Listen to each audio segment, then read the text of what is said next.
എൻ്റെ പേര് ഷേളി ബാബു. തൃശ്ശൂർ ജില്ലയിലെ എൽത്തുരുത്ത് എന്ന സ്ഥലത്ത് നിന്നാണ് ഞാൻ വരുന്നത്. എൻ്റെ മകന് വേണ്ടിയാണ് ഞാൻ സാക്ഷ്യം നൽകുന്നത്. എൻ്റെ മകൻ ബിടെക്കിന് ആയിരുന്നു പഠിച്ചിരുന്നത്. 5ാമത്തെ സെമ്മായപ്പോൾ അവന് ഒരു സപ്ലി ഉണ്ടായി. എന്നാൽ അത് കാരണം അവന് പ്ലേസ്മെൻറ്റിനൊന്നും അറ്റൻഡ് ചെയ്യാൻ പറ്റാത്ത അവസ്ഥയായി. അപ്പോൾ എന്നോട് അവൻ വന്ന് പറഞ്ഞു, മമ്മി എനിക്ക് പ്ലേസ്മെൻറ്റിനൊന്നും അറ്റൻഡ് ചെയ്യാൻ പറ്റണില്ല, ഞാൻ എന്താ ചെയ്യുക എന്ന് പറഞ്ഞു. അപ്പോൾ നീ ഒരു കാര്യം ചെയ്യ്, ഞാനൊരു 33 പ്രാവശ്യം അത്ഭുത ജപമാല കാണാം, നീ ഒരു 7 പ്രാവശ്യം അത്ഭുത ജപമാല കാണണമെന്ന് പറഞ്ഞു. അങ്ങനെ പറഞ്ഞ് ഞാൻ ചൊല്ലി തുടങ്ങി കഴിഞ്ഞപ്പോൾ തന്നെ അവനും ചൊല്ലുമ്പോഴും അങ്ങനെയുണ്ട്, ജോർജ് കുട്ടിയെ അനുഗ്രഹിക്കുന്നു, ജോർജിനെ അനുഗ്രഹിക്കുന്നു എന്നൊക്കെ പറഞ്ഞിട്ട് പല രീതിയിലും ഇങ്ങനെ വിളിച്ചു പറഞ്ഞുകൊണ്ടിരുന്നു. അതിനുശേഷം പിന്നെ ഒരു ദിവസം കാണുന്ന നേരത്ത് ബിടെക്കിന് പഠിക്കുന്ന ഒരു മകനെ, ബിടെക്കിന് പഠിക്കുന്ന ഒരു കുട്ടി സപ്ലി ഉള്ളത്, സപ്ലി എക്സാം എഴുതി കഴിഞ്ഞാൽ നല്ല മാർക്കോട് കൂടി പാസ്സാവണമെന്ന് വിളിച്ചു പറഞ്ഞു. അപ്പോൾ അതിൻ്റെ ഫലമായി അത് ഒക്കെ കേട്ടപ്പോൾ ഞാനും അവനും ഭയങ്കര സന്തോഷമായി. അത് കഴിഞ്ഞ് അവൻ എക്സാം എഴുതുകയും അവന് നല്ല മാർക്കോട് കൂടി പാസ്സാവുകയും ചെയ്തു. അതിനുശേഷം അവന് പ്ലേസ്മെൻറ്റിൽ അറ്റൻഡ് ചെയ്യാൻ പറ്റുകയും അവന് നല്ലൊരു ജോലി നൽകി അനുഗ്രഹിച്ചു.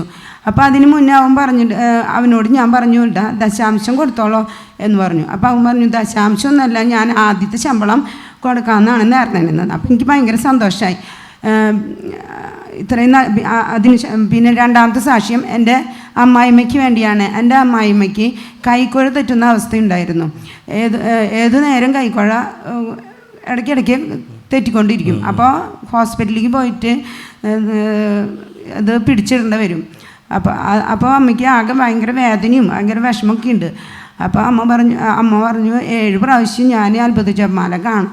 അങ്ങനെ അമ്മ 7 പ്രാവശ്യം അത്ഭുത ജപമാല കാണുകയും 33 വിശ്വാസ പ്രമാണം ചൊല്ലുകയും 33 ദിവസം 33 വിശ്വാസ പ്രമാണം ചൊല്ലുകയും ചെയ്തു. അതിൻ്റെ ഫലമായി ഇതുവരെ അമ്മയ്ക്ക് കൈക്കോഴ തെറ്റുന്ന അസുഖം പിന്നീട് ഉണ്ടായിട്ടില്ല.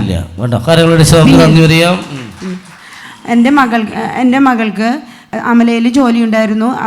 അപ്പോൾ അവൾ എല്ലാ പ്രാവശ്യവും ഇവിടെ ദശാംശം കൊടുക്കാറുണ്ട്.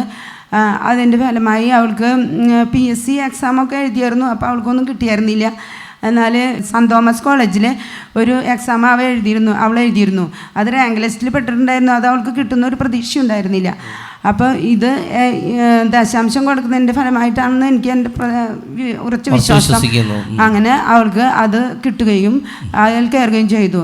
എന്നാൽ അവൾക്ക് പിന്നെ അത് അപ്രൂവൽ ആവണില്ല. 1 കൊല്ലാവാറായി, അപ്രൂവൽ ആയിട്ടുണ്ടായിരുന്നില്ല.